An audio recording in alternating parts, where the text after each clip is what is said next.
Welcome back to Cause and Effect. I am your host, DDT, and today we got another special guest. He's a model, an actor, and a well-rounded person to learn and be around. Ladies and gentlemen, I bring to you comedian Tez. Yes, sir. What's up with it, Brody? Man, you just don't understand. I feel great right now, bro. Me too. I feel great. Me too. So for those who never heard of you, want to just introduce yourself real quick? I am comedian Tez. I am a stand-up comedian. I act. I model. I'm a role model. I could say I am active within the community as well. All around, just a cool dude, man. I'm just trying to do my thing, make it for my city, and help join the train of pioneer here in Milwaukee entertainment center, entertainment scene. For sure. Yeah. All right. So, what city was you born and raised? Milwaukee, Wisconsin, right here, born and raised. What part of town? I'm from Brown Street, and we lived on the east side with my auntie, known on the east side, in Palmer. Mm-hmm. It's like Brown and Palmer. Okay. Yeah. So what schools did you attend as far as elementary? Elementary, I went to a K-8 school, man. It was Victory Elementary. Shout out to Victory Elementary. That's really, like I said, it was a K-8 school. And then after that, going to high school, I went to South Division. Okay. So we gonna stick to middle school and we're gonna walk all the way up to high school. Okay. So in middle school, is there any teachers that stood out to you? They gave you an extra hand? In middle school, in elementary. Okay. Is it any teachers that stood out to you that you still remember that gave you a helping hand? Yeah. Cuckoo Cow's auntie, I believe it was his auntie. Her name was Miss Cook. I did hear that she had passed, so rest in peace to her. Miss Cook definitely was a strict teacher. And like I said, she did have the relation to Cuckoo Cow because he used to come to my school. And it was a big deal when Cuckoo Cow showed up to the school. But yeah, to answer that question, it was Miss Cook. Miss Cook, she was strict. She ain't play no games. She taught math. She was about the kids. She had a lot of snacks, a lot of candy. So you try to do good in Miss Cook class, and she had a Dreamcast, nigga. She'll let you play that on the real. In class? In class, bro. She Okay. had a Dreamcast in that bitch. She'll let you play that bitch. For real. Okay, what subject did she teach? She taught math. She taught math. And like if you did good in her class, bro, like for real, she'll let you on lunchtime. You don't want to go to recess. Have recess in her class. So she gave you the option. We in that bitch playing Crazy Taxi, all type of shit, man. Oh my God. Cracking Miss Cook class. You know what's crazy? She was strict though, bro. She was strict. She ain't play no game. Man, that's crazy. Cause you just brought me back to my childhood. Dreamcast was my very first video game, bro. For real? I swear to God. On what? Bro, my mama came back with that Dreamcast, bro. I was just like, I'm the man. Dreamcast was ahead of its time, bro. Yeah. Dreamcast is a game system you would think would be coming out in today's world, bro. Just because how advanced it was back then. It's crazy. It was so advanced, niggas bought it and didn't even know how to work it, for real. Man, it was like a memory card where you can have like the screen on you can play the game on the memory card. Like what type of shit is that? Like that's super advanced if you think about it. On the real. So okay, let's not stray off subject. Did you play any sports in elementary? In elementary, I played flag football. We had flag football. We had a 2-square league, nigga. You ever played 2-square? 2-square, yeah. When you had the ball, bounce the ball, wow. Yeah, we had like a championship, nigga. You can win a championship. I never won it. It was somebody else cold. He'd spin the ball.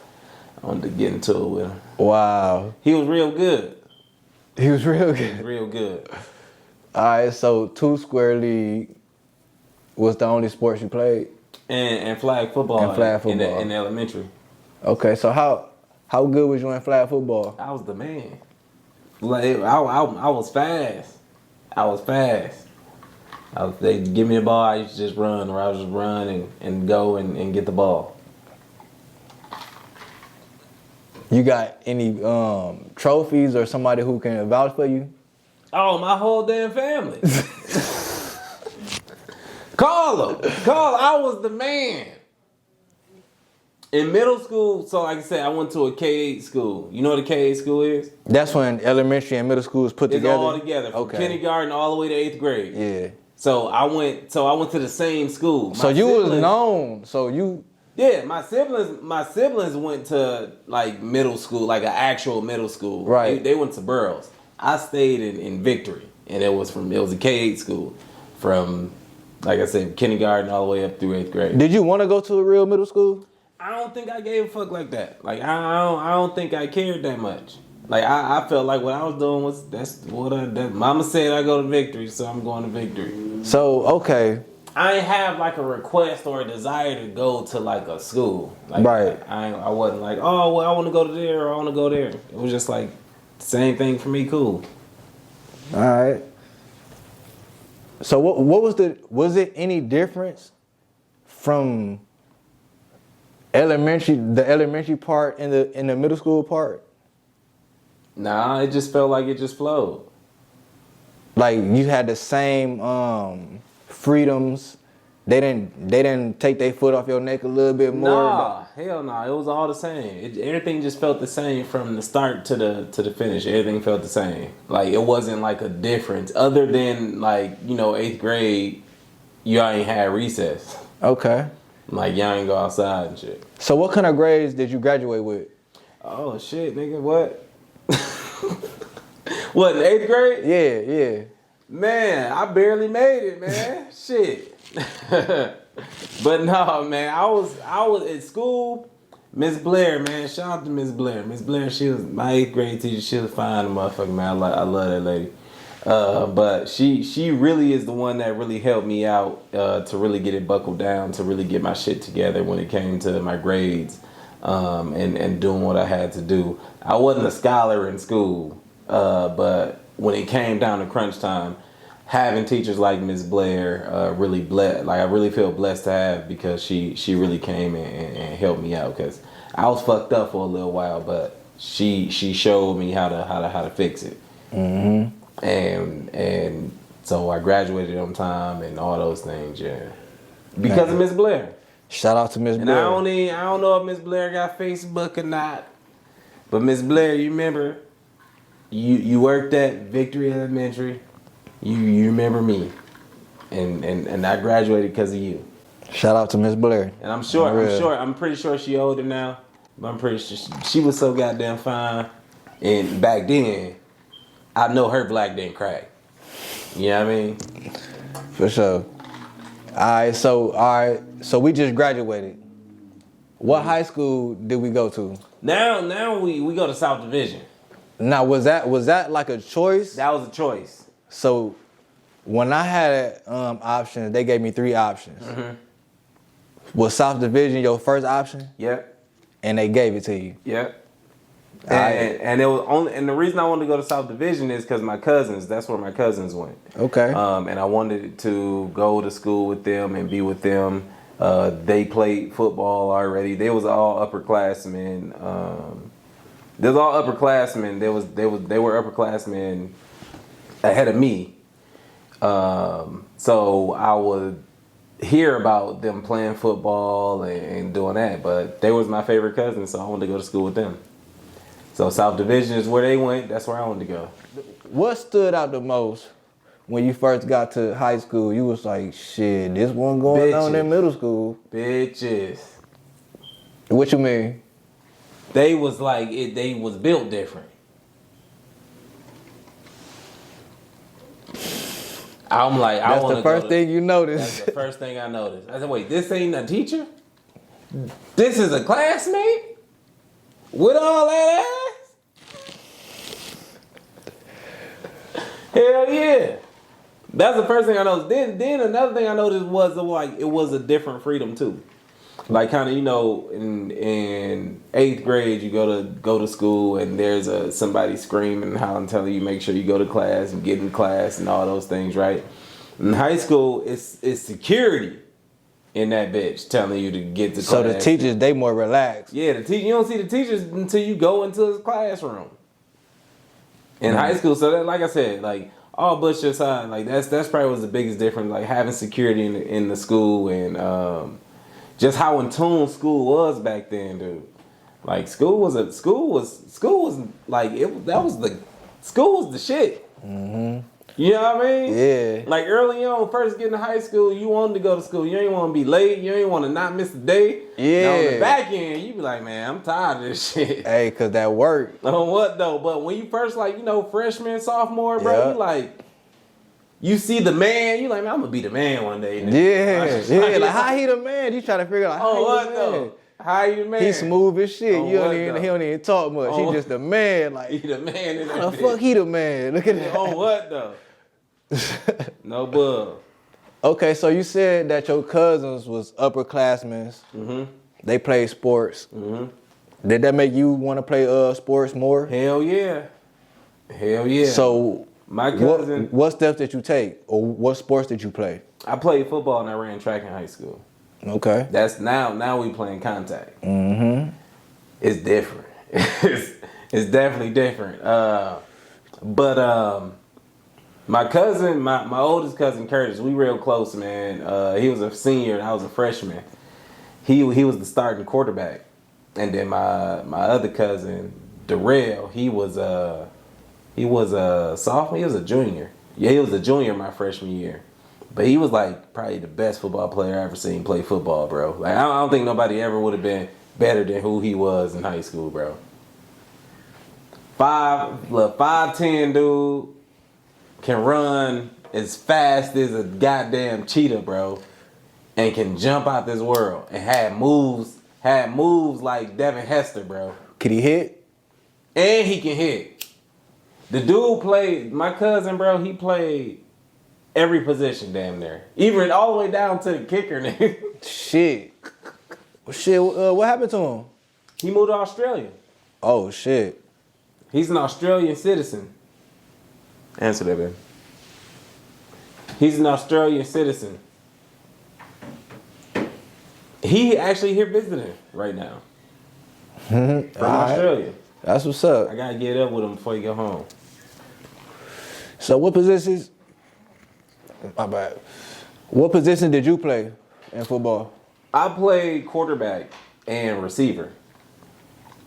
Quarterback and receiver. Mm-hmm. When I say quarterback and receiver, I played quarterback for freshman, sophomore, and junior year. And then senior year, I moved to receiver. Okay. What was your favorite position? Receiver. Was you any good? Hell yeah. And I asked everybody this. Hell yeah. So you got stats? Yes. It's Googleable. Googleable. Wow. So is there any plays that stood out that you just remember or just stuck with you?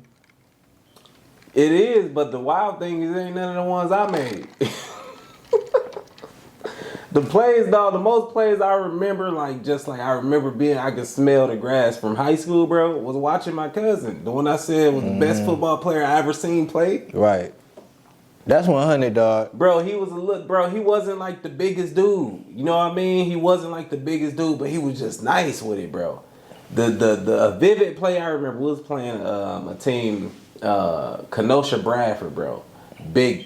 Big ass country fed white boys, bro. We playing against these niggas, bro.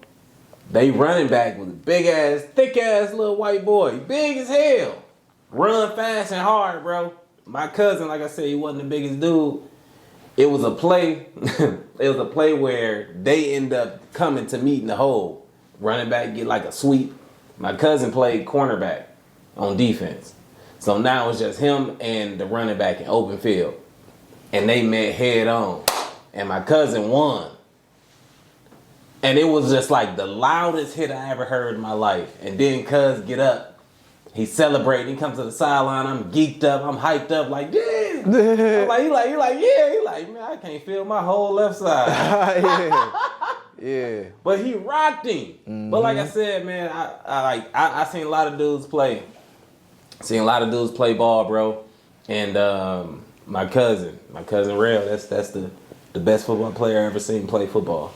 Ever. Okay. He ain't go to the pros or nothing, bro. But I swear, if his life was different, and he did, he would have been a Hall of Fame football player. And he, like I said, he wasn't the biggest dude. For sure. Shout out to him. Alright, so we in high school. You said the first thing you noticed was the girls. Mm-hmm. Them wasn't teachers. Them was classmates. Classmates. So, did you start dating at this time? Nah, man, I ain't have a mustache. Yeah, I ain't have a mustache, man. So like people, I feel like I got through early on in high school. Bro, because I was funny. It's because I was funny. I played sports. So it was like I was able to kick it. I was cool, right? So the girls, they'll talk to me, they'll kick it, they'll laugh. It's like girls would tell me secretly that they like me. You know what I mean? Like it wasn't popular to like me, cause like I said, like I was a little nigga in high school. All the niggas with mustaches and shit had all the women, and I ain't have a mustache, nigga. I ain't even had no hair on my legs in high school, bro. So nigga, like, so early on it was a struggle, but like I said, I always had a way to be around, you know, the finest, the nicest women, and it's just like I said, they were secretly like me, but then once we grew in high school, then things changed. But early on, it was like, damn, these all of them, all these women, and they hoes, all they hoes, and they hoes too. Dog. Did you go to prom? Yep. Who did you take? Myself. No, I went to prom, bro. I went to prom with this chick. I don't even want to tell the story about her. You know what I mean? Yeah. Come catch a show. I'll tell you about. I'll tell you about that. It's something I talk about on stage. But yeah, I'll tell you about that. Okay. Alright, so okay, did you graduate? Hell yeah. Graduated high school. Did you attend college? The Ohio State. Ohio State? The Ohio State. Say it again? The Ohio State. The Ohio State. Yeah. So is it more than one? Nah. So okay, you just giving it this honor, Ohio State. That's okay. how you say it. There's no Okay. other way to say it. Okay. So okay. You gotta correct a lot of motherfuckers. Yeah. The Ohio State. I don't know what you're talking about if you don't say the. Okay. I don't know what school that is. Alright, so now you grown at this point. Yeah. And you out of Milwaukee. Yeah. What made you choose Ohio State, or did they come recruit you? It was recruiting, but that was one of my favorite schools, man. That was one of my favorite schools. It was a lot of dudes I idolized in the football realm that went to that school and was just dominating. And having the opportunity to go there, it was pretty cool. Now, speaking of freedoms, we living on campus. Mm-hmm. But it's still way different than high school. Mm-hmm. And now, nigga, I got a mustache. No. You know what I mean? Now. Oh, yeah. So we started off on a whole nother level. Nigga, I got a mustache and hair. And hair was in. Braids. You know what I mean? Hair was in back then. Well, that was like 09. Yeah. 09, you know, it was light skinned nigga with braids. We was in. So they recruited you for football? Mm-hmm. Or okay. So how was your grades? Like, was you keeping up with your grades? In college is one of the things I tell people, man. In college is when it really stuck to me. Like, nigga, you gotta learn this shit. You gotta know that they don't like a lot was given to me early on, right? But there ain't shit given to you. They don't even give a fuck if you go to school. They getting paid regardless. Ain't nobody waking you up telling you to go to class. Ain't nobody, nigga, if it's just you in there, the teacher in there already doing what they gotta do. What the professor already in there doing what they gotta do. So I think in that moment, like being on my own, I feel like I learned a lot about myself going off and leaving my family. I'm the baby in my bunch, so going off and leaving my family and just growing and being on campus it was a lot different. Okay. I'm all about our city though, bro. Good, bad, and ugly. It's just like how I feel about I feel about black people, bro. I swear. I'm so black people, bro. Bro, if you look at my Facebook posts, under a lot of them it say, "Let's get to work and grow our brands together." Mm-hmm. I'm saying that under every picture, so when you hear that, you can think of me. Like when you see me, you could think of that's a nice nigga to collab with. Mm-hmm. Like, I'm Everybody be thinking you gotta be like standoffish and all that. Like, dude, in my professional life, I'm a banker, bro.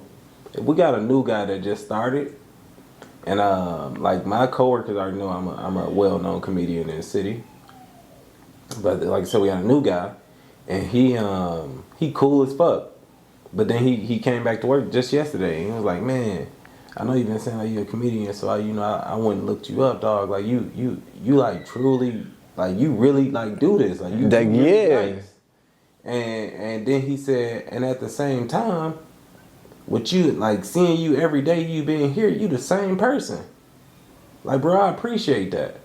And I'm like, yeah, bro. I know a lot of people starting to know me, and like I got a nice name, and that's cool. Like that's my brand. That's what I do. But I don't think I'm bigger or better than nobody. And I think I'm gonna always be that way, bro, because I appreciate people. So if you reach out to me and you want my help, or you want to do something, or you got an idea, just like I'll investigate. Let's see if it makes sense. Right.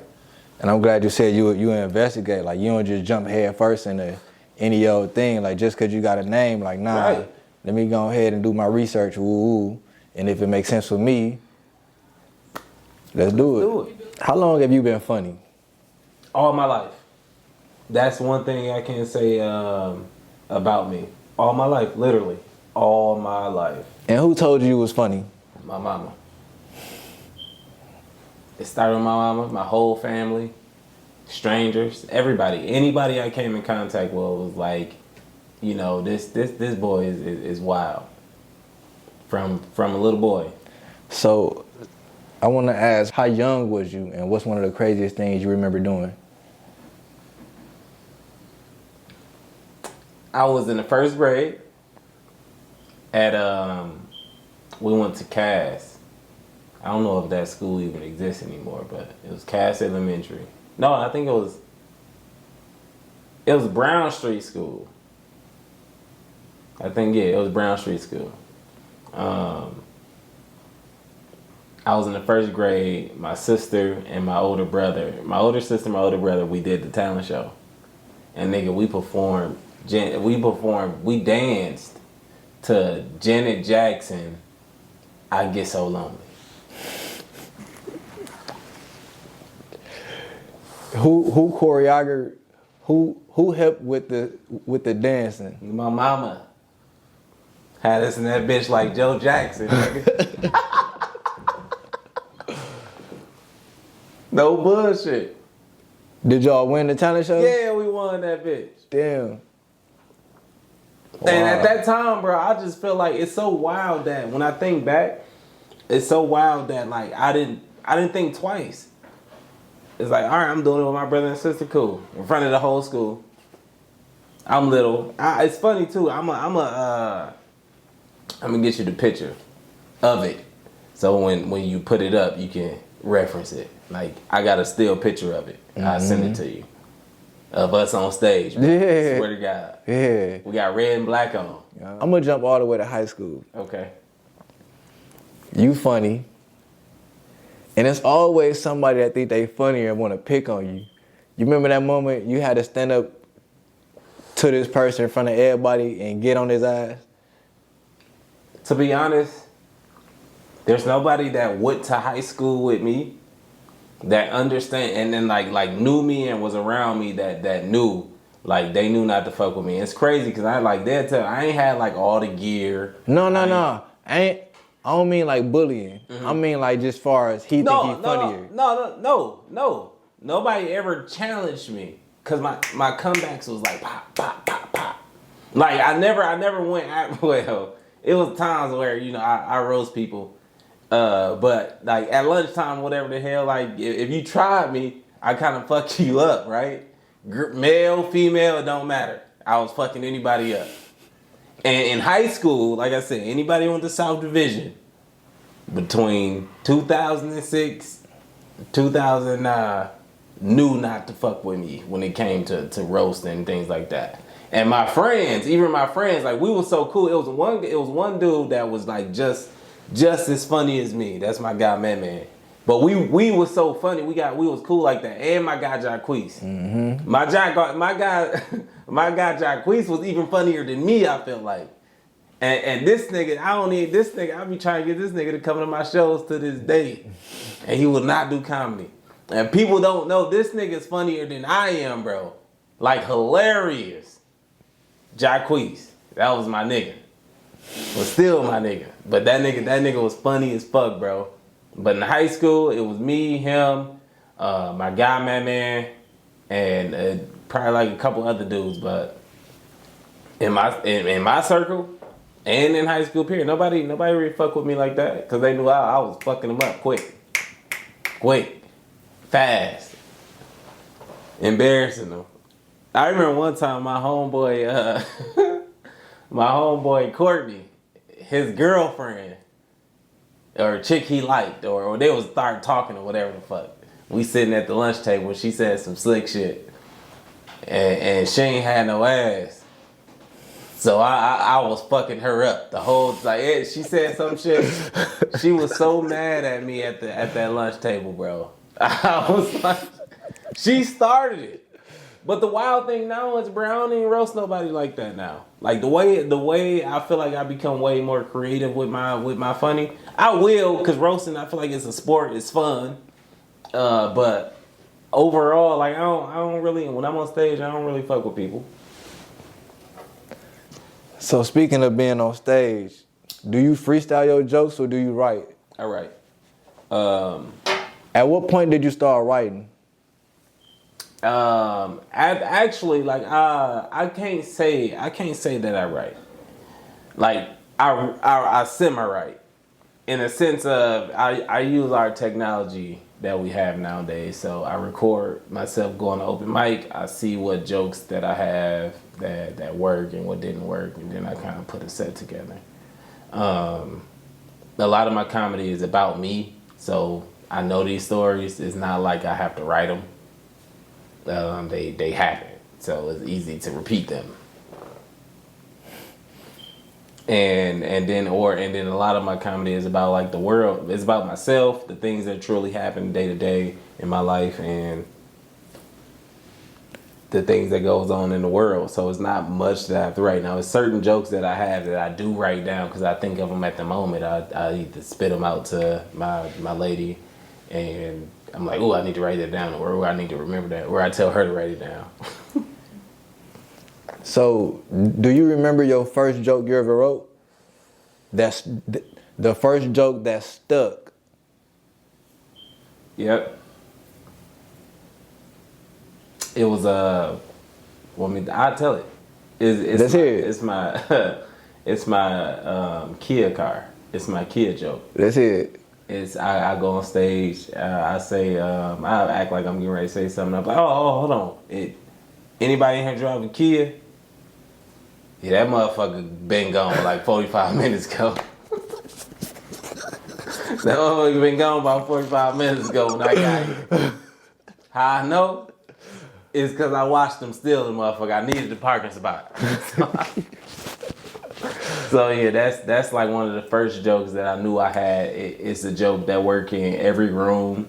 It's a joke that I can go to that, like if I feel like I'm losing or I feel like I need to bring him up, like that joke, it works in a room. Why do you think that's your go-to joke? Because it's real. That Kia boy shit. Kia shit real, bro. They'll take your shit in 2.6 seconds, bro. Your shit be gone while you in it. They'll take your shit as you pressing the beep beep on the real. They do that shit fast. It's real, and people that had their shit taken. I don't have a Kia, but I know some people that have. So how was your first stand up in front of a crowd? Oh my God. My first stand up in front of a crowd, it went well, but I had a heckler.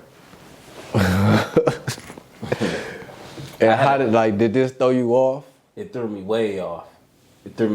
I got serious with him. I got for real, like, oh nigga, what the fuck you trying to do then? Right? But I learned from it. It was my first time ever doing stand up. And like I tell everybody, bro, like I like when I do my shit, bro, I expect respect. Like I respect everybody else, bro. Ain't no need for you to be, if you don't think I'm funny, then you don't think I'm funny. I'd rather you boo than to be just spitting out saying shit because you not funnier than me. And then I'm sensitive about my shit. Like Erica Badu has said. So you did a lot of shows from the beginning to now. Oh wait, yeah, now. Yeah, I mean, have you ever been booed before? Nope. I pray to keep that going too. Nah, nobody ever booed me. I feel like I've rocked every crowd that I've been in front of. I feel like I've done my thing in front of. You ever like walked on stage and just freestyled a set? Yeah. And how did that go? Good. It's good just because like I'm a storyteller and I'm raw and uncut. Mm-hmm. Right? So it's relatable. A lot of things I talk about, you go through yourself. You've dealt with. And me, I'm just not ashamed to say it. So when it comes to writing like a full set, how long do it take for you to produce a full set that's gonna hit the crowd and they applaud you at the end? It takes me a minute. I like to go to open mics. I like to work some jokes out. A lot of time, man, a lot of people don't know is you'll have like a whole set, right? Like a set planned out. Get on stage and then end up turning down a whole totally different lane because that lane is fire for some reason. Like you just end up going crazy.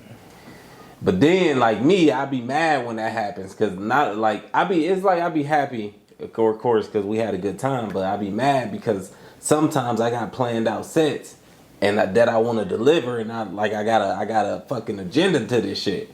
But then I get on stage and I lose it and I end up going this way. But it's still all entertainment and everybody like it.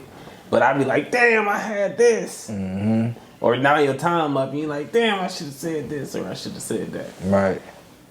But no, go ahead. But all in all,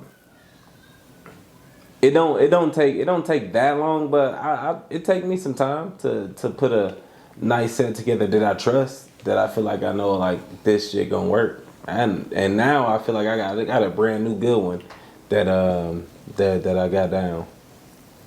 So I'm trying to help somebody out there that might be want to do comedian stand up and probably rushing.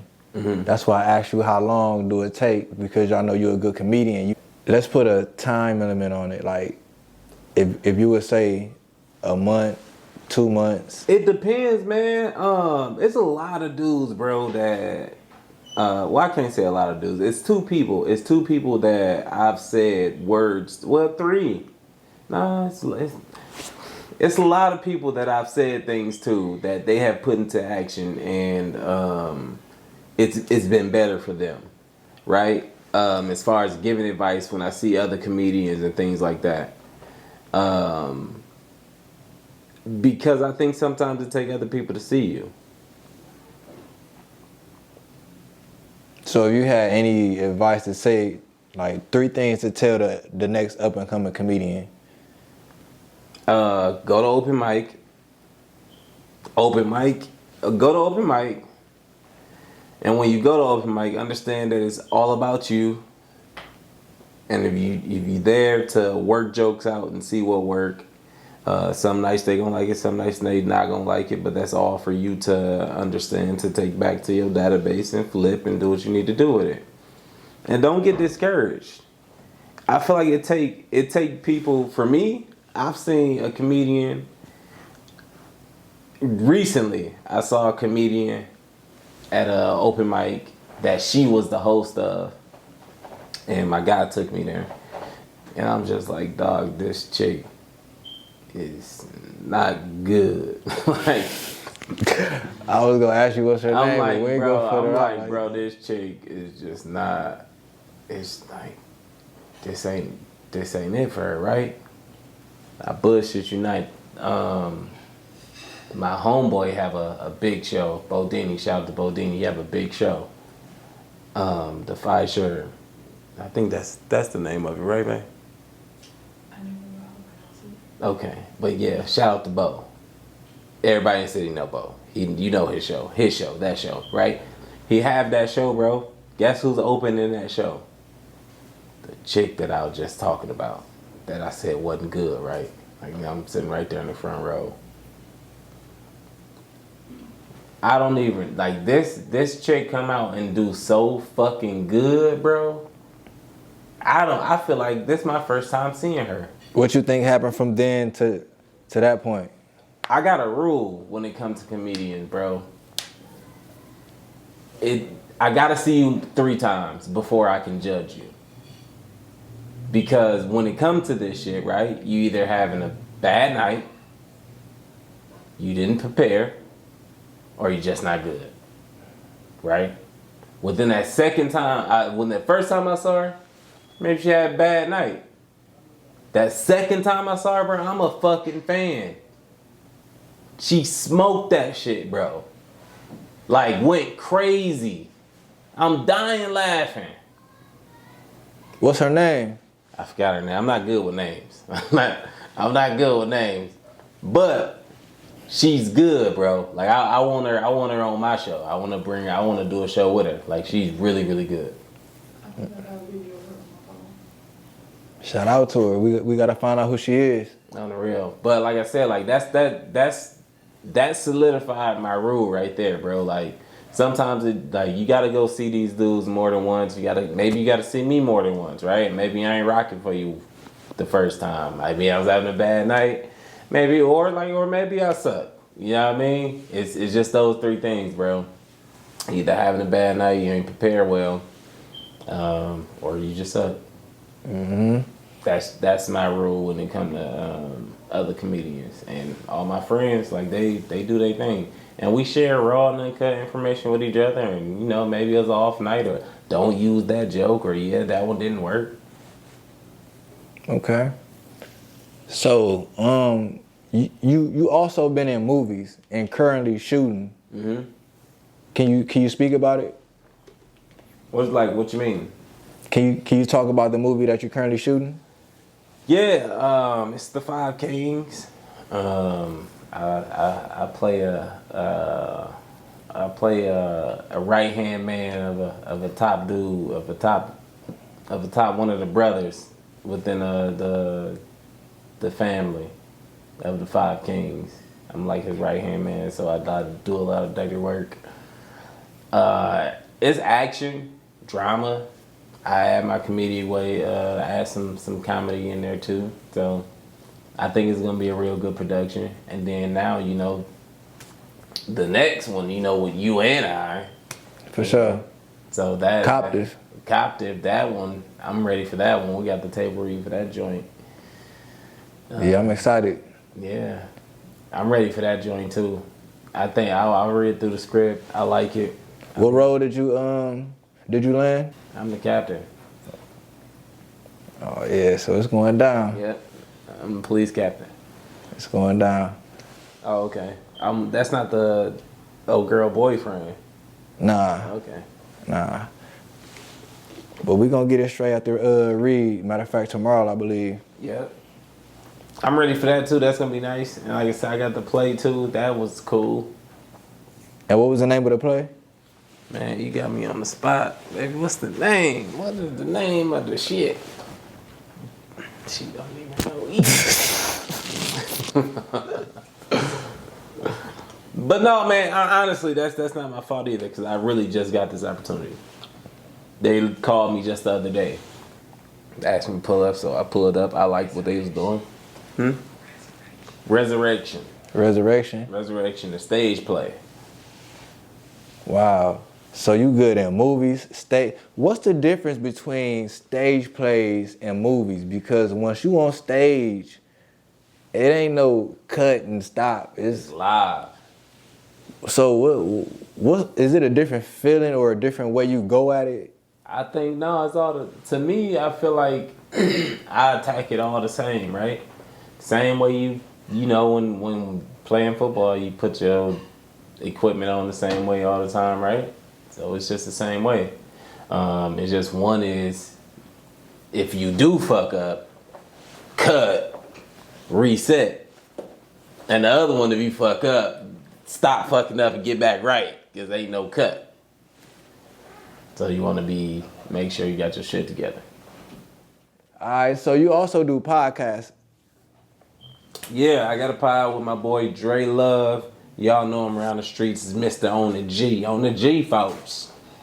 He just put another video out when he mocked the dude when they said he wasn't fresh. Yeah, I saw that. Yeah, bitch. On the G, you cheap ass, bitch. Straight up. Nah, that. But nah, shout out to Dre. Nah, me and Dre, we got our podcast, Shooting the Shit with Tez and Dre. We had a lot of people coming on. And where can the people find this podcast? On YouTube, Shooting the Shit with Tez and Dre. Or it's at Shooting the Shit with TD. Not TD Jakes, but TD. Tez and Dre. Yeah, just for shorts. And you just started this podcast. Yeah, we did. Dre now, yeah. What made you and Dre come to the conclusion that y'all gonna start a podcast? What's wild is I always wanted to start my own podcast, and he wanted to start his own podcast. And for some reason, we kept getting put around each other. Rather it was doing stand-up comedy or we was doing different things together. Or rather was doing different things together, and it came out. He was like, man, I want to do a podcast. And I'm like, shit, me too. And he was like, man, well, let's do something. And over time, just even within just sitting down talking about it, I came up with the name like, man, Shooting the Shit with Tez and Dre, because that's what we doing, right? We in two different movies together, so it kind of put us in the same area a lot. And we kind of. Yeah, what's the movie called? Locked in. It's the Five Kings of Blood City, and Captive. Okay. Yeah. Let's go. And then so we rock Shooting the Shit with Tez and Dre. Like I said, we pre-record, then we put it on YouTube. It's not like a live pod, but we growing. We just started. We like 4 episodes in. As far as filmed, we got 2 episodes that's currently out live right now that you can watch. First episode, of course, introducing ourselves. Second episode, we had our guy B Jones on, comedian B Jones, that is. We had on there, so we trying to grow and expand our joint too. Basically touched on all the professional stuff. Yeah. You mind talking personal? Nah, go ahead. Shoot your shit, man. I ain't want to say shoot your shit. I bet. So, are you married? Not yet.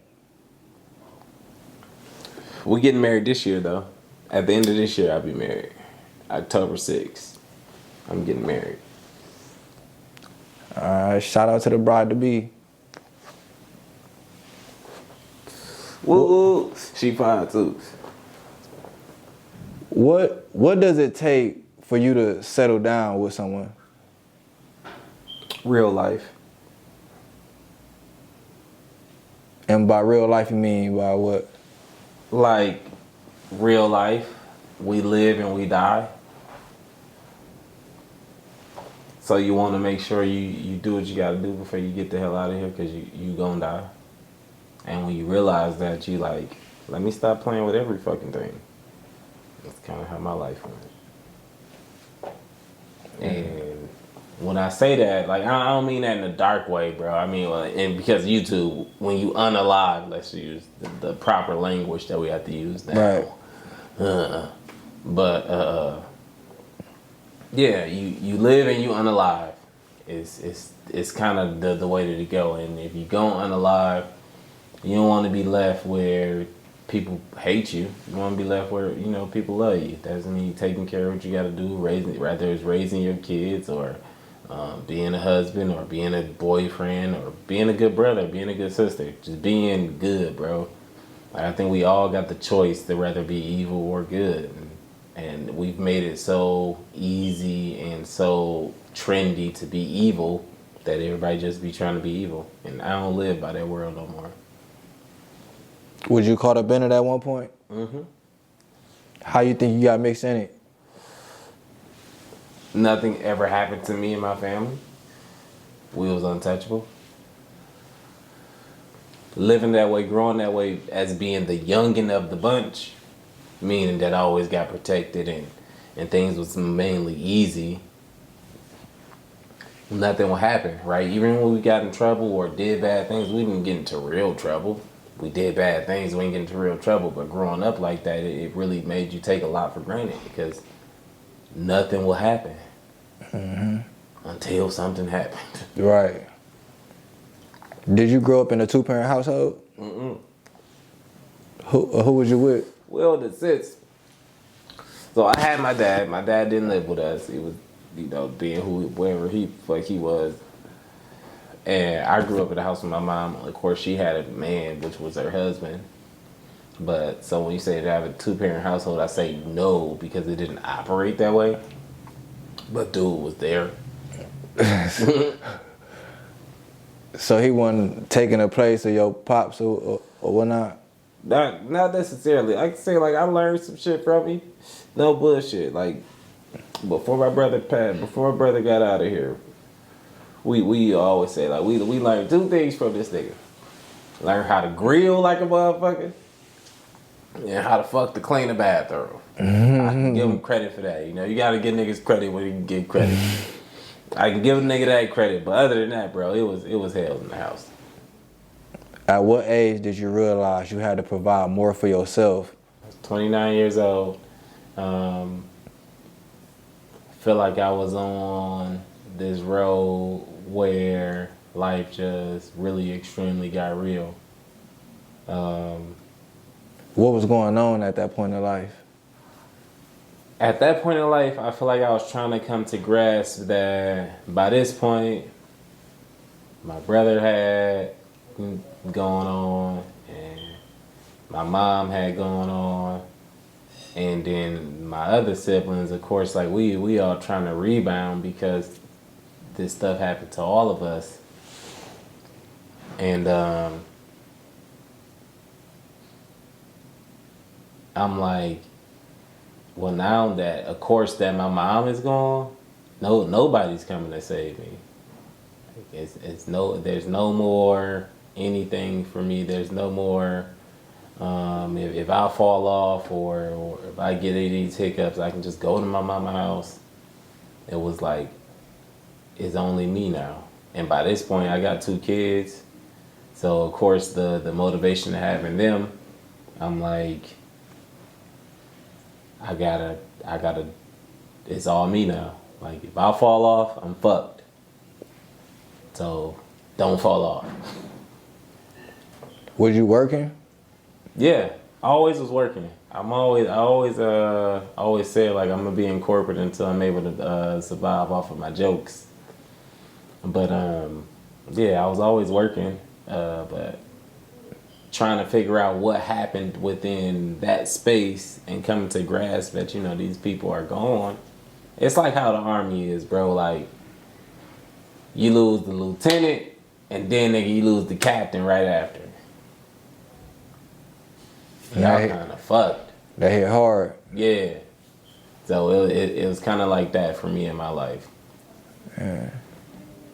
But on the brighter side, bro, like it's the human that all that shit turned me into, bro. It's wild. like I said, like I'm able to come to grasp where I understand. I don't take nothing for granted, right? Like even when I leave the house, like I leave the house to go to work, there's no guarantee that I'm coming home. So why the hell do we live that way? I don't live that way. I love you, babe. I see you. I see you in a minute, right? And by that point, make sure everything good because I'm outside. And before I come home, and make sure I make it home, make sure we good. Because when I did lose my captain and my lieutenant, one thing that I can say outside of the depression that it caused, like the good side is that we was good. There's nothing I'm like, oh man, I wish I treated my mom better. Like, oh, I wish it was, or, man, I wish I could have told my brother. Like, it was like, nah, we was straight. Y'all was close. We was straight. Y'all always told each other how y'all feel. We was straight. Yeah, man. We was straight. No bull. Yeah. So, like that, it really pushed me to now how, like how, the saying is like people, you supposed to live like it's your last, like live this world like it's your last. Like you think of like doing the worst shit possible. Right. Like me, bro, no, I truly live these days like it's my last. And it's not the worst shit possible. It's just being the best person I can be, making sure I help somebody, making sure I serve my lady, make sure I do what I say I'm supposed to do. And if I don't, then I'm failing myself. Being the best version of you. That's all you can be. Right. Because you gon' die. So why be a fucked up person?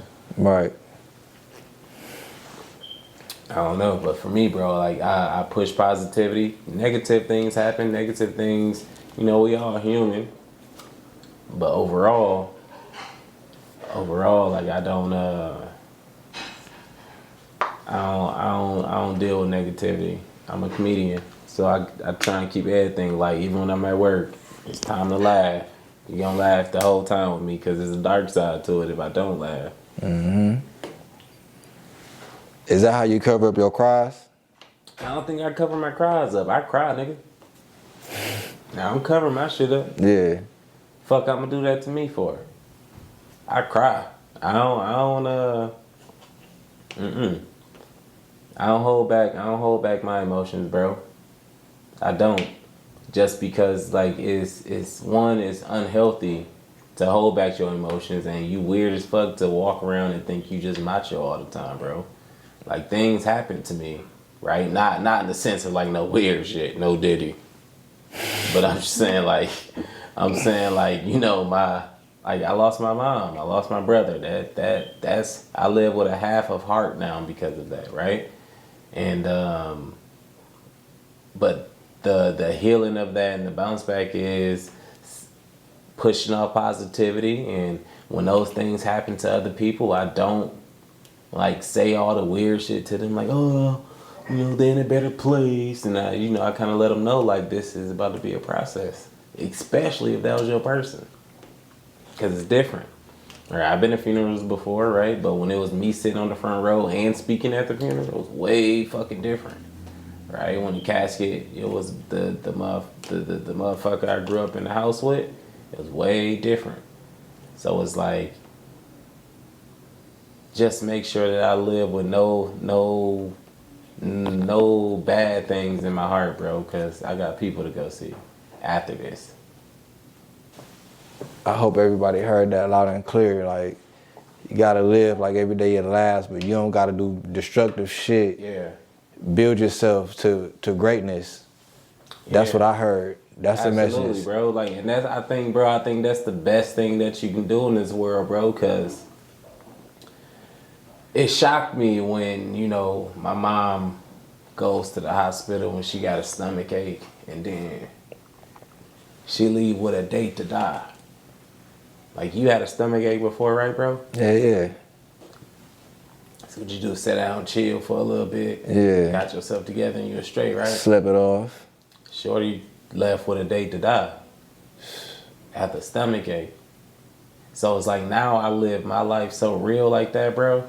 That is like, if you treat me bad, even if this interview was to flip and you just start saying a bunch of fucked up shit to me, those things like that, bro. Like, it'll take a lot of me to not to react to you. But all in all, as a person, bro, I write you off.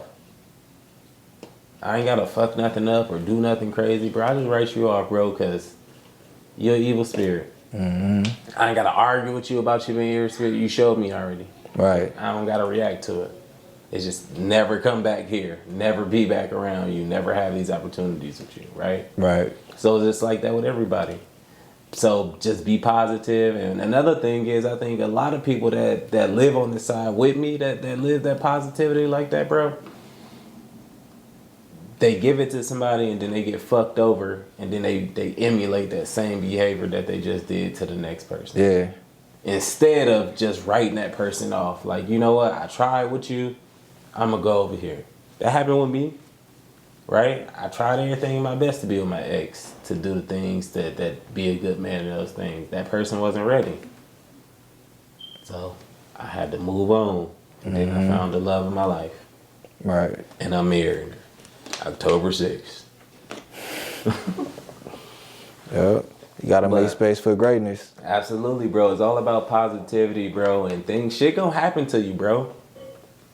Shit gonna happen to you in this bitch. And I think the reason why it destructed me so up front when it first happened to me was one that happened when I really needed these people. All right? Like, I'm still young and dumb. I needed my brother. I needed my mom. Like, I needed those guys because that's what I grew up as. That's what I grew up with.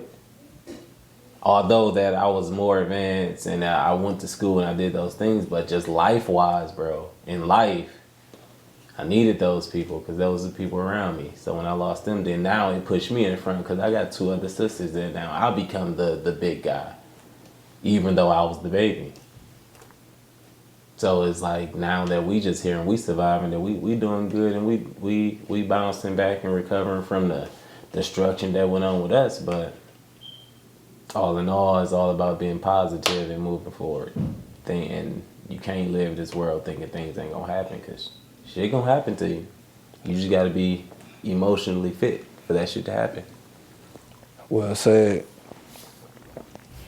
We just about touched on every part of the interview. Yeah. But before you leave, I like to ask everybody this. So you've been through a lot. Yeah. How old are you, if you don't mind me asking? 33. Okay, 33. Out of your 33 years, you've been through a lot. If you can reach back to your 13-year-old self and prepare him, not to tell him what he's about to go through, but to prepare him to push through it all no matter what he's finna go through, what you would tell him right now? I wouldn't tell him shit. I wouldn't tell him shit. If I do, I'm gonna throw something off. I was a curious being, bro. So even if I don't spill the beans or say this gonna happen, that's gonna happen, in some way I was gonna say something to where now you preparing for these things. So where now either you 13-year-old me, like I wasn't the bravest, right? So now either you gonna try and avoid it or you gonna try and find some way out of it or not deal with it. You know what I mean? So I won't tell him nothing. I won't tell him nothing. I wouldn't want to change nothing. I like who I turned out to be. And I think everything that I went through without being told nothing had to happen. Rather it was good or bad, it had to happen to make me appreciate who I am sitting in the chair having this interview with you today. Right. You know what's crazy? I just interviewed this chick. She's a model. Her name is Bella Gray. I swear to you, she said the same thing. Yeah? She said the same thing. You should check it out. Yeah? Matter of fact, I didn't even post it yet. Yeah? But I swear to God, you should trust me. She said the exact same thing. And I agree with her because I'm thinking like, if you warn them, you're going to make them scared to go through life. Facts. It's going to happen to you no matter what. Facts. So now if you customize it, I don't even know what the fuck gonna happen now. Like now it might be worse. It might be exactly what happened times 10, right? So it's like, nah, I won't tell them nothing, bro. Like my life, my path, like I said, even losing my lieutenant, losing my captain, it had to happen for me to be appreciating who I am enough to get my life all the way together, make sure I take care of my kids, make sure I marry this woman, that I want to be with for the rest of my life, and make sure I do my part with her. Like, if none of those things ever happen, who knows? Like, man, because them 20s was wild, boy. Them 20s was wild. You know, when shit wasn't happening, when you was untouchable, boy, you that untouchable lifestyle is pretty wild. It's pretty wild. You know what I mean? Especially when you come from nothing, you start getting shit, and you have things. You have more than you ever thought you would have, and nothing's going bad for you. Nothing can go wrong. You can get trapped in that shit. You start living an invisible life. You start living a non-realistic life. God always bring it back, bro. And like I said, because everything that had to happen, it had to happen. That's how He wrote it. And now in this world, I can sit here and complain about my losses and all those things, bro. But I had a lot of wins, bro. And I don't want to ignore those. You know what I mean? I don't want to ignore those. I bring my baggage with me and I deal with it. Yeah, I still have crying nights, crying moments. I wake up, you know, I'm missing my people, especially around anniversaries and birthdays and things like that, bro. Or even when I accomplish things, like having this interview with you, right? I'd love that for you to have met my brother or my mom to see these things that I'm doing or have these shows. So it's a lot of mental shit that I go through even before I get on stage to entertain a room full of people. It's like, damn, man, I wish my mom, because my mom told me this shit was going to happen, right? Like, she told me these things, this is how it was going to be. And maybe this is the full shebang, or maybe it goes all the way to, you know, the big deal, right? But my mama told me how this is going to be. And if it comes to an end right now or whenever, bro, like, I'll live to be the best human being I could be. You could talk about when I was bad or when things wasn't well for me, bro, but as I go out, bro, at the end, I was the best I could be. I treated people the best I could treat them on purpose, right? So that's it. That's me. That's how it is for me. Like, life gets hard for everybody. Treat everybody well, or it's gonna be fucked up for you, one way or another. I don't care how much makeup you put on, how much mask you shoot, whatever the fuck. I agree. All in all, life goes the way it go, bro. And you gotta treat people good, no matter the bads you run into. You just gotta learn how to not intertwine with the bad people you cross paths with to keep that lifestyle going. Just know it shows you who they are. What the fuck else you need from them? You know what I mean? Like, I got a lot of friends, they had like their issues with guys or whatever the fuck, and it's like, I tell her like, yo, like, why, what's the point of, he did something you didn't like, right? You don't fuck with that, right? So what the fuck is the point of keep fucking with him? It's because you put in your mind and your brain that you pretend that you like him that much. Like, oh no, I'm in love. And it's like, okay, well then deal with it. Don't complain. Or complain and not deal with it. Get it the fuck away from you. It's other people that's gonna do what you gotta do. I served my wife, she served me. That's how I go in my house. That's it. Well, is it anything else you wanna speak on that we haven't touched? No, nothing, man. I think we hit everything. It was a good time in this joint. I'm feeling good in here. I like what you got going on. I can see this being real big, and I'm happy to even be a part of the pioneer process. Man, I appreciate it. So you want to tell the people all platforms where they can find you in case they're trying to book you or something like that? You can find me on Facebook at Comedian Tez, on TikTok at Comedian Tez, on Instagram at Comedian Tez. What else I got, baby? That was it? On those, that's where you can find me. And on YouTube, you can find me at Comedian Tez. Or make sure you put comedian on YouTube. Make sure it's all one word, or it's gonna be some weird looking Mexican dude show up and I don't know him. But make sure you put it all one word on YouTube. And also Tez and Dre, shooting the shit with Tez and Dre is on YouTube as well. Other than that, that's where you can find me. For sure. Well, there you have it. That's another episode of Cause and Effect. I hope y'all enjoyed it. Yes, Until then, we'll catch y'all on the next one. Peace. Hey, yo, it's comedian Tez, and I want to give a special shout out to DDTV 33.